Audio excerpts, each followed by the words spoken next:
Hey guys, Leland, Riker's Reptiles. Morph Evolution is a cool company. Check them out. That's Brian.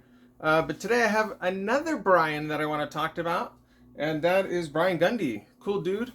And he once told me about a way to help your snake shed. So I'm going to kind of tweak it a little bit, but I'm going to definitely try what he said out on my Super Scaleless because I'm getting ready to ship it. It's having a rough shed this week. It sheds like every 11 days, it seems like. I've been tracking it, and sometimes it gets stuck eye sheds because they're so thin. You can't see it's on there sometimes. So I got it off.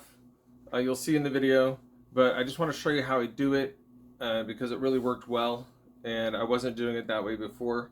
So check it out, and hopefully it helps you.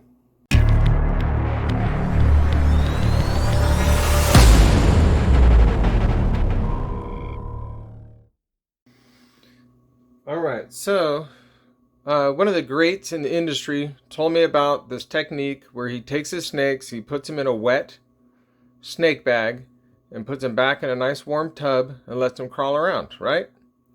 So I took that technique on the Super Scaleless and I kind of just made it my own. I hold him and then I put just his head inside the cloth and I get it nice and warm and I get a rough, it's kind of a rough or coarse cloth here.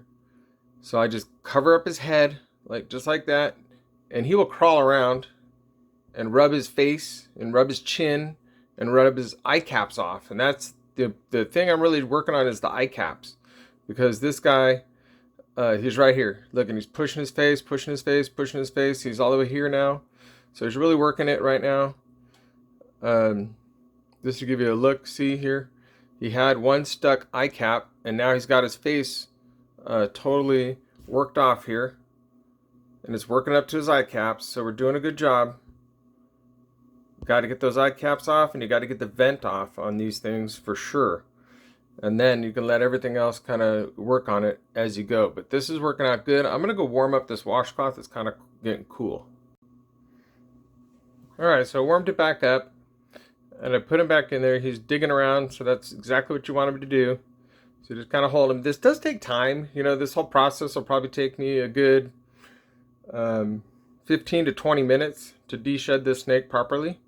But, it's worth it. They're really cool. It's a super awesome animal to own. They are quite different than a regular ball python. The way they move, the way they eat, the way they act. So, it is not like having the exact same thing.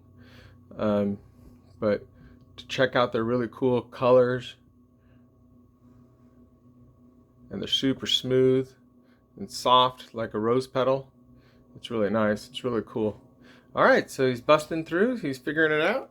So we're going to give him a little bit more to work with this time. I'm going to fold it flatter and fold the ends in. This time he really has to work to get out. So that's kind of what that looks like in my hand. I folded the cloth in half, put his head in it, folded those ends over here and here, and then just letting him dig out. And this is really better than rubbing his face with the washcloth and rubbing his eye lenses, because you will have to do that as well. But this is kind of a little easier way to do it. So I'll check back in about 10 minutes. So this is actually Kristen's snake, Kristen Spring. This is her baby. We're just working on getting the head done and the eye caps all finished off. Had a really beautiful shed. All these little pieces right here, I don't pick at them. By tomorrow they'll be dry, and if you run your hand along the snake, they'll just slough off. So less stress. I just make sure I get the belly vent cleared and the eye caps cleared and the head cleared. And then if it urinates on itself right after it sheds, I'll wash it down the next day, because that pee will stay on the snake's dry skin and it'll just stink. So that's typically what I'll do. So I'm going to take this off and take a look here, see how it's looking. Oh, there you are. Oh, looking good, buddy. Yeah, you're looking really good.